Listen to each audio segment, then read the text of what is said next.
What happened when they came? They came in the form of army, Indian Army. So Indian people there, they were going around to see the beautiful mountains. In Kashmir, mountains are beautiful, just like they call it as another Switzerland.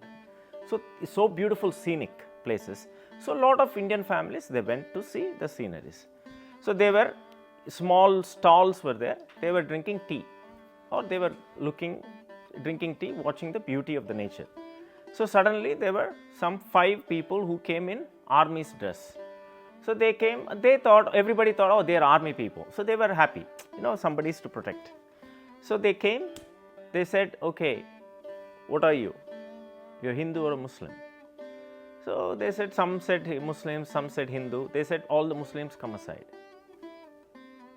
And when they first struck the first bullet, everybody just laid down on the ground thinking that, no, don't shoot, we surrender, right? Nobody wants to die, obviously. If somebody comes, takes the knife, all of you will say, okay, please don't kill me, right? So protective. Everybody laid on the ground.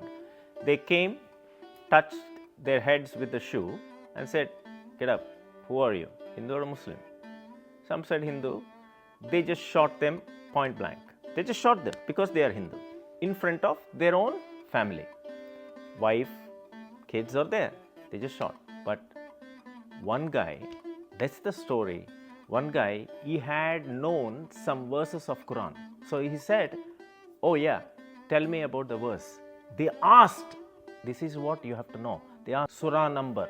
They said chapter number in Quran. Give me that. He stumbled. And then something else happened. They shot him. They removed the clothes. They shot him point blank in front of the women. The woman said, please also take my life because I cannot live without my husband. And that's when the guy said, no, go tell your Prime Minister. Go tell your Modi. I am leaving you alone to go tell your Prime Minister that I shot you because you are Hindu. So when people are that rageous, when people are very particular about their religion, their Quran, their things, why are we not?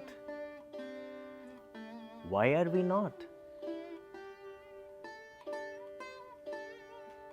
We do not know about our own things. We don't want to know.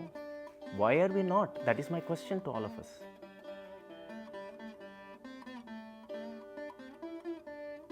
World is divided based on the religion. No matter whether you like it or not, that is happening. Whether you like it or not, the next person will come and ask you whether a Hindu or a Muslim or a Christian. You got to be prepared. You got to be what you are. You got to be prepared. You should learn about Bhagavad Gita as well. We have to know about others, and at the same time we have to know about ourselves. Otherwise, what is the point of us living? But now from here, what can we do is the question to ourselves we have to pose. Okay, things happen. What are we supposed to do for that? Did you ever think, anybody? What can we do?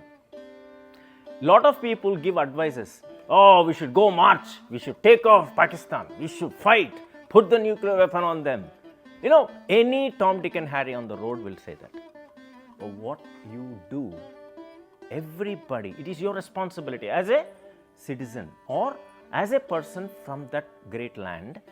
What you have to do, runam undi kada. You have to pay back your debt to the motherland. What would you do? What can you do from your perspective? Small things matter. In Ramayana, as I said, Rama was laying the bridge. Hanuman and all the Vanara Sena building the bridge. A squirrel comes and puts a small pebble. And that's when Rama takes squirrel and just puts his things, and we talk about the story that is why they have the 3 lines behind, especially in India. I don't know squirrels here have that. But in India, there are squirrels which have the 3 lines behind the back. Why do we talk about that squirrel? So important. Because it has done its duty. Whether it has created or carried a big stone, it carried a small pebble. It has done its duty. My question to you is, what are you doing as a duty? Yeah, you listen to this. Okay, that's it. Another day is done. What is that you are doing? Aren't you not a citizen? Are you not this world's citizen? You're a human being, right? What would you do?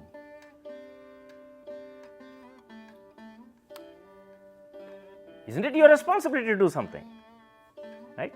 Think in those lines. Learn, find out what can you do. Ask questions.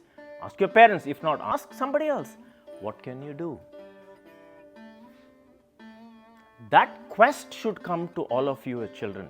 Then you will become a great citizen of the world. If you listen to something and just eat and sleep and you forget, then you are not being a actual responsible citizen of the world. That quest to start, to think, what can I do for this? Got it? Especially middle school and higher, we got to start thinking as what can we do to the society. Do not ask what the society has done to us. That everybody will ask. What am I supposed to do to you? What can I give to this world back? That is more important. Okay? We all have responsibility. We all have. Things happen. So many things happen. Bad, worse things happen, good things happen, everything happen. But how do we react? How do we be responsible towards that situation is what we all have to ask ourselves. Do not be quiet and dumb. Don't. Then we are not being a proper citizen of the world. I'm not talking about a particular country. I'm talking about being a human being. What can we do? Ask yourselves that. Okay?